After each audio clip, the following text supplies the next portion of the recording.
Continuemos entonces con la siguiente ponencia. La geomática como estructura fundamental en la modelación climática, caso de estudio el Valle del Cauca, a cargo de Wilmer Muñoz Herrera de la Universidad del Valle.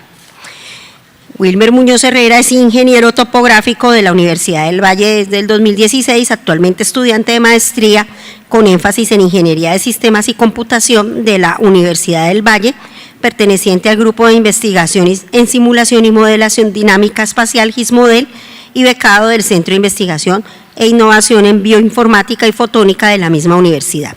Como experiencia profesional ha trabajado en el desarrollo de aplicaciones web y móvil para las empresas de Nexos Empresarial SAS, Corporación de Estudios Biológicos y Sociales del Territorio Ecobiosis y Grupo Vial SAS.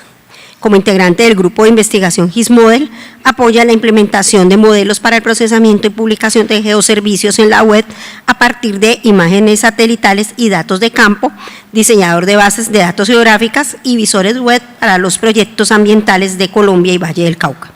A lo largo de su carrera profesional, ha logrado tener conocimientos en las áreas de temáticas de sistemas de información geográfica, bases de datos espaciales, sensores remotos, desarrollo web, móvil e inteligencia artificial mediante distintos paquetes de software libre y comercial.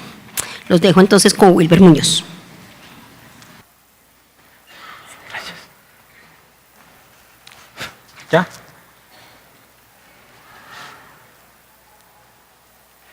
Bueno, muy buenas tardes, primero que todo. Como ya lo había mencionado, les voy a presentar algo o parte de mi trabajo de grado de maestría en Ingeniería de Sistemas y Computación, y en este caso la orienté un poquito a la parte geomática para este escenario. Para dar una pequeña introducción, como global, una introducción de la presentación, tenemos lo que corresponde a un sistema climático, ¿no? El sistema climático, como lo podemos ver en esta imagen, está compuesta por diferentes componentes, ¿no? Bien sea la biosfera, la criosfera o la hidrosfera, la atmósfera y la superficie y la superficie terrestre. Todas las interacciones que hay a lo largo del tiempo, unas pueden interactuar unas variables con otras variables, ¿sí? Es decir, que por ejemplo, digamos que la precipitación puede depender en gran parte de la temperatura, si está de la zona, la topografía, si se derriten los glaciares o hay evaporación, los vientos, es decir, que hay un cambio que involucran muchas variables y que cada una de esas variables depende el ambiente de unas a otras, ¿sí?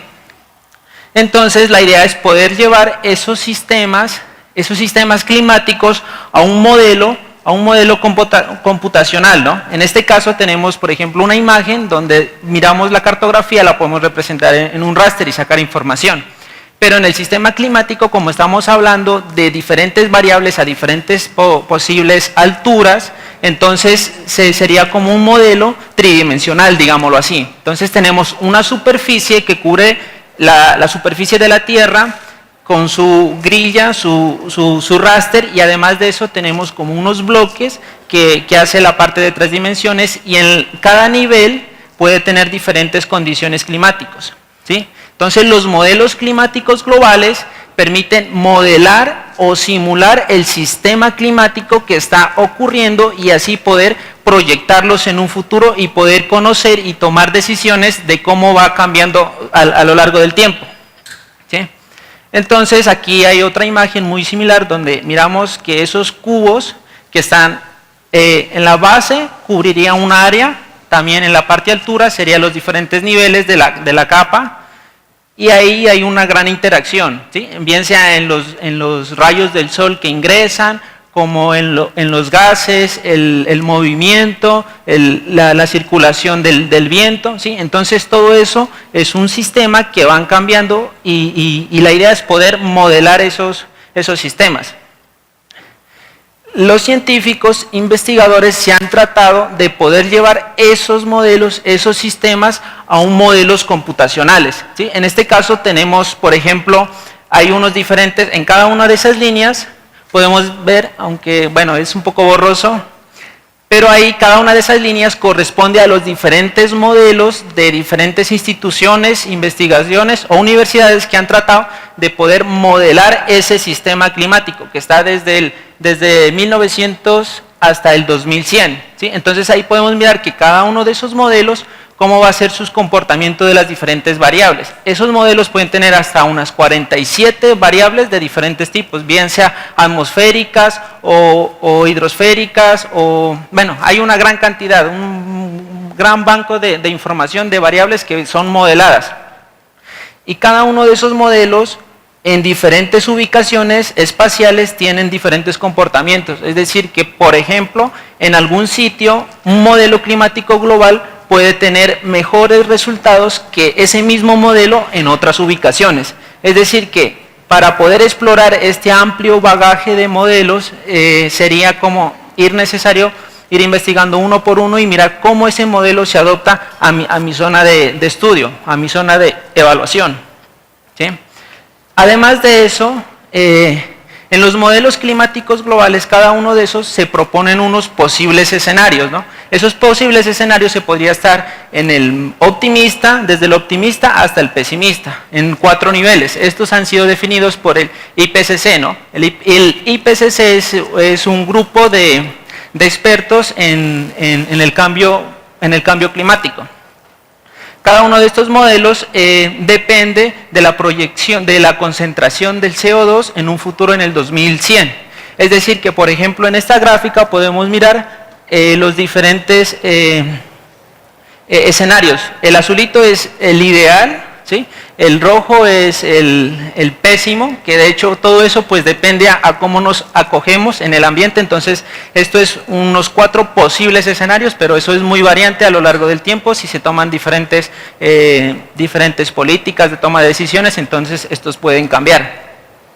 En esa gráfica, para el presente, que estamos en el 2018, podemos decir que esos 4 escenarios no son muy evidentes, es decir, que están muy cercanos esos 4 escenarios que no se los puede distinguir por ahora, pero la idea es que, por ejemplo, en el 2030 ya más o menos ya se van separando y ya se va pudiendo identificar cuáles son los diferentes posibles escenarios que puede ocurrir a lo largo del tiempo, ¿sí? Esos modelos climáticos globales de esas grandes cantidades de variables están representados como un raster, ¿sí? Hay algunos raster que están sobre la superficie, otros que pueden estar a 100 metros, otros a 1000 metros, a kilómetros. Hay diferentes niveles, hay hasta 17 niveles. Entonces, estos modelos tienen una debilidad, esos modelos climáticos globales. La debilidad es que el área que abarca un píxel, es decir, una región o un cuadrito, es muy grande, ¿sí? Es muy grande, abarca mucha información. Es decir, que si yo quiero hacer un estudio, digamos, para Cali, un píxel de eso casi abarcaría la 4ª parte del Valle del Cauca. O sea, estamos diciendo que es un píxel muy grandote que realmente no me va a dar mucha información para ciertos puntos o ciertas zonas en particular. Entonces, la idea es coger esos modelos climáticos globales que tienen una resolución espacial muy pequeña y bajarlos a una resolución más detalladas para que esa información, ese dato, sea útil para tomar decisiones en algunas regiones más específicas. A eso se le conoce como downscaling, ¿sí? El downscaling consiste en esos modelos grandes, llevarlos a unos modelos más pequeños en ciertas regiones en específicos. Para eso es necesario con el apoyo de información de estaciones meteorológicas o también se puede o adicional con información satelital, bien sea la parte térmica o de precipitación o diferentes variables, en particular, dependiendo de la variable que se quiera estudiar. En este trabajo de grado se propuso trabajar o estudiar las 2 variables climáticas de precipitación y temperatura, ¿sí? Entonces, este es un pequeño esquema, una pequeña imagen de cómo un modelo climático global consiste. Esto es ese puntico que está ahí, es lo mismo que está allá, ¿sí? Como podemos mirar, este modelo climático global es muy grande ese píxel y cuando vamos a mirar al hacer el downscaling podemos mirar una información un poco más detallada donde podemos distinguir qué es norte, qué es sur, cómo va a ser, es diferente en el oeste, en el este, ¿sí? Entonces miramos que esta información ya es un poquito más útil para utilizarla en algún tipo de investigación, bien sea o también en agricultura, podría ser en la agricultura de precisión, mirar cómo va a evolucionar a lo largo del tiempo. Entonces esta información es un poquito más útil para usarla, ¿sí?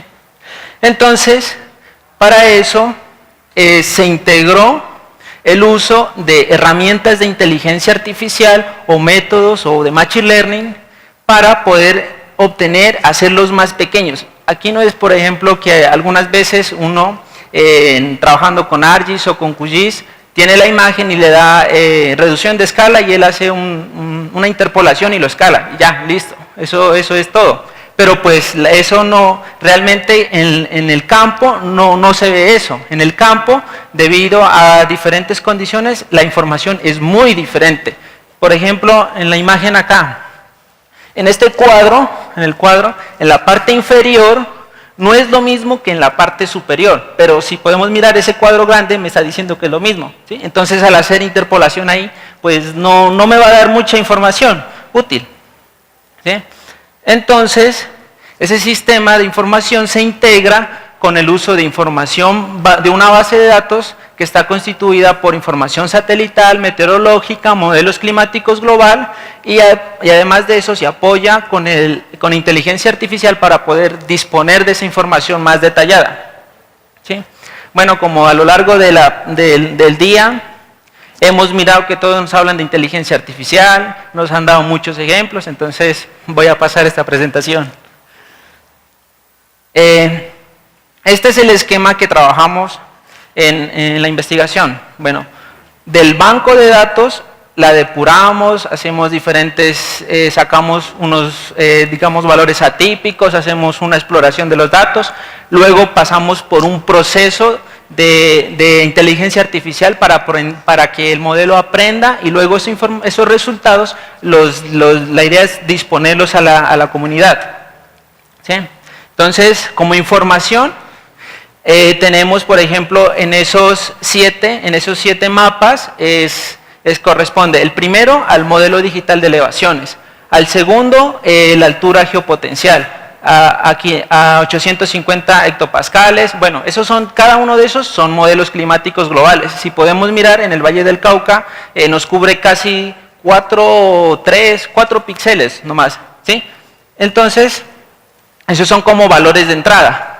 Y además de eso, de ese valor de entrada, la información de las estaciones meteorológicas y la información satelital, que esta sería la información satelital. La información satelital se tomó para la precipitación de chips y de temperatura, un producto de MODIS. Y las estaciones meteorológicas, que fueron información por parte de la CBC y del IDEAM. Esos son los punticos, son las estaciones en ese mapa de la distribución espacial de las estaciones que se tomó de la información, ¿sí? Nosotros en la investigación evaluamos 4 métodos de inteligencia artificial, que está redes neuronales, máquinas de soporte vectorial, random forest y modelos bayesianos. En esta presentación solo traje un esquema de una red neuronal, cómo fue el proceso de entrenamiento. Entonces, en las entradas, como podemos mirar, tenemos las variables climáticas globales, ¿sí?, que son el píxel grande.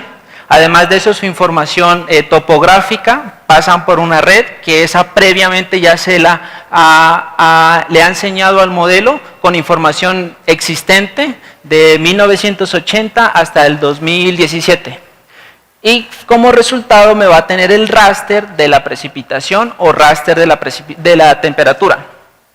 Esas variables de los modelos climáticos globales fueron definidas de acuerdo a las diferentes investigaciones que se han realizado. Entonces ahí dicen que, por ejemplo, que la humedad relativa influye mucho en la precipitación o la altura geopotencial. Todas esas variables han sido investigadas y se conocen que esas son las que mejor esas variables son las que mejor obtienen un resultado en la variable de precipitación o temperatura.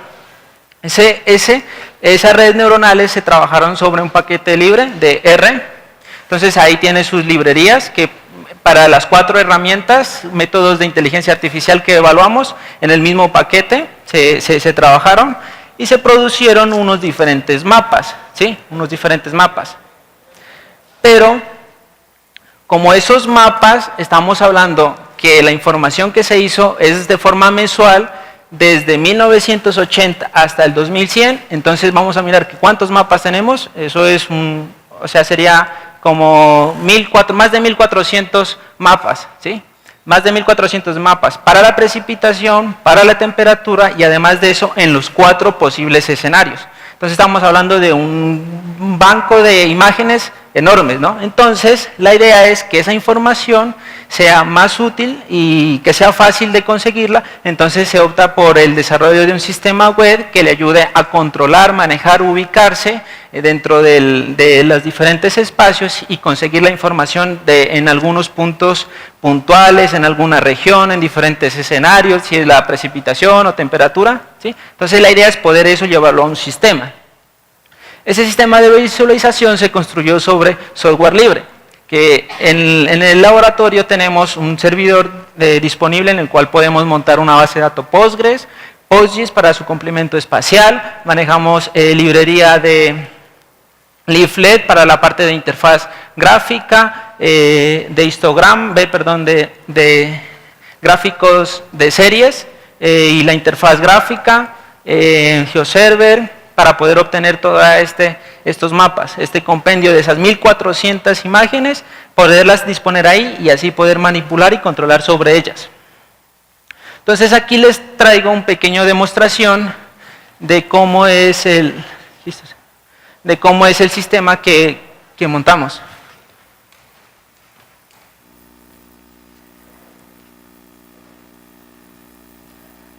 ¿Será que no?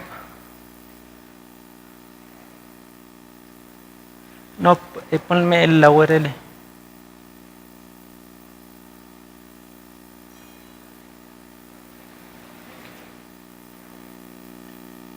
No, es que en la presentación tengo la URL, es que es una IP de un servidor.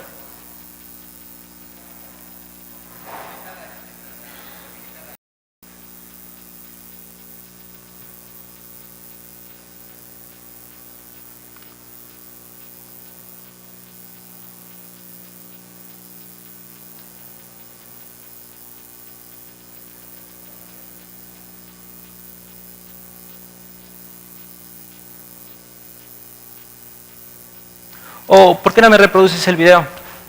Porfa, es un video también. Eso.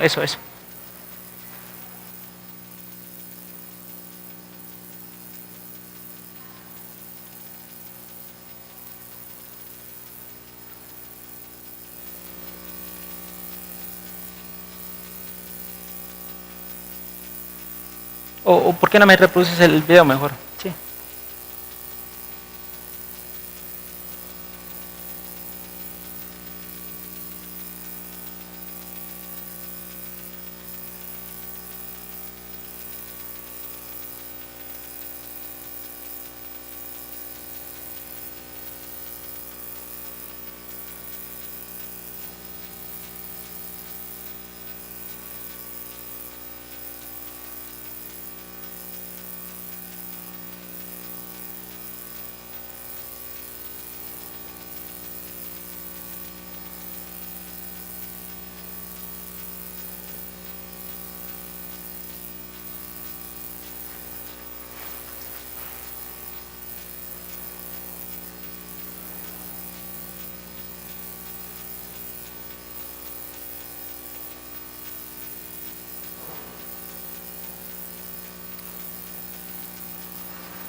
Bueno, pues para ahí en la primera parte, esa es la interfaz gráfica, donde tenemos en la parte de allá. Ahí pueden realizar las diferentes consultas, que está la de precipitación y temperatura en esas pestañas, pueden cambiarlas. Y en la parte de abajo aparece el histograma de cómo va a ser la precipitación de temperatura desde 1980 hasta el 2100. ¿Sí? En la parte de arriba tenemos unos dos botoncitos, que es el punto, que me permite dar clic en cualquier espacio del mapa, dar clic y me carga la información, el histograma de cómo va a ser ese puntico a lo largo en el futuro, cómo irá cambiando la precipitación o temperatura. Y en el otro botoncito se puede generar un polígono, un área, y en esa área él le va a calcular el promedio y le va a desplegar en el gráfico cómo va a ser de ese polígono, cómo va a ser la precipitación en el futuro y la temperatura cómo va a ser en el futuro. En esta parte de acá tenemos donde podemos seleccionar, cambiar los raster, los diferentes raster de la precipitación o temperatura, cambiar, bajarle la transparencia, poder interactuar, cambiar una imagen satelital. Este es el de vías. La parte de abajo hay una barra donde se puede mostrar, cambiar las fechas. Entonces a lo largo puede ir cambiando la fecha y esa fecha me va cambiando el raster, ¿sí? Y en la parte de arriba desarrollamos un API. Un API es como un pequeño conexión que presta el servicio para que otras personas puedan hacer uso de la información que está ahí. Es decir, que a través de una URL pone unas coordenadas o un polígono. Ahí en la parte en donde dice API aparece toda la documentación, cómo hacerlo. Escribe sus coordenadas, el escenario, si es precipitación o temperatura, el año o algo así. Entonces él le genera un JSON, un formato donde pueden consultarlo a través de diferentes herramientas, bien sea, no sé, R o Python, ¿sí? Entonces otros sistemas pueden tomar esa información y hacerla y usarla para cualquier tipo de estudio. Y listo, y y le quería mostrar. Bueno, y para finalizar como conclusiones, pues como lo mencioné anteriormente, la inteligencia artificial y la geomática cada vez, digámoslo así, pueden estarse uniendo y pueden obtener una buena información, poder modelar, estimar, proyectar información espacial. También existen muchos modelos climáticos globales, una gran infinidad, entonces es una tarea como muy amplia de poder decir, bueno, voy a trabajar con probemos este, entonces hay un amplio bagaje.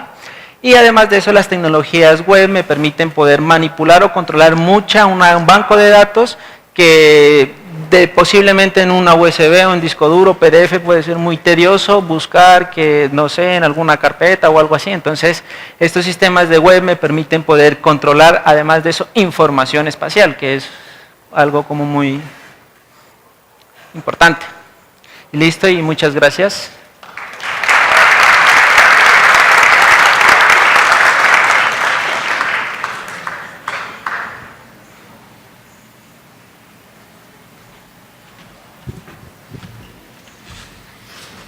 Bueno, ¿tienen preguntas para...? Sí, hay preguntas para Wilmer. Julián. Hola Wilmer, ¿cómo estás? Bien, bien, gracias. Felicitaciones por tu trabajo, se ve que es muy interesante. Quería preguntarte, dentro de lo que hicieron, ¿existe un componente de validación? Y si lo existe, ¿cuál es la confiabilidad?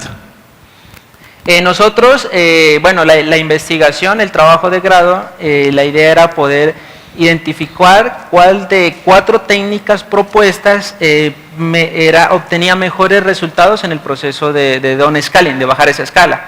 Evaluamos 4, que es redes neuronales, máquina de soporte vectorial, random forest y modelos bayesianos. Sobre esos 4 nos dimos cuenta que random forest obtenía mejores resultados que en comparación con las otras 3. Entonces ese fue como el objetivo general del trabajo de investigación, poder obtener cuál de esas herramientas se acoplaba a estas 2 variables en la región del Valle del Cauca.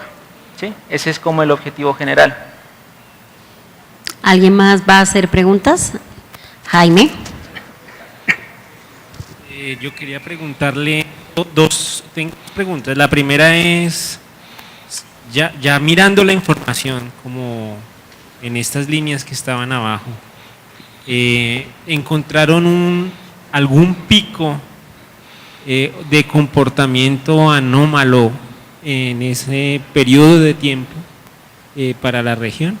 Sí, en los 4 escenarios, bueno, en 2 escenarios, en los 2 más pesimistas encontramos que por ahí en el 2070-80 hay unos picos que están, como digámoslo así, raros, son muy raros porque puede levantar mucho, digamos, la precipitación, incrementaba en algunas regiones, incrementaba demasiado, o sea, podría decir que en la precipitación creo que eran... La posibilidad Sí. de algunas inundaciones en esa zona, por ejemplo. ¿Perdón?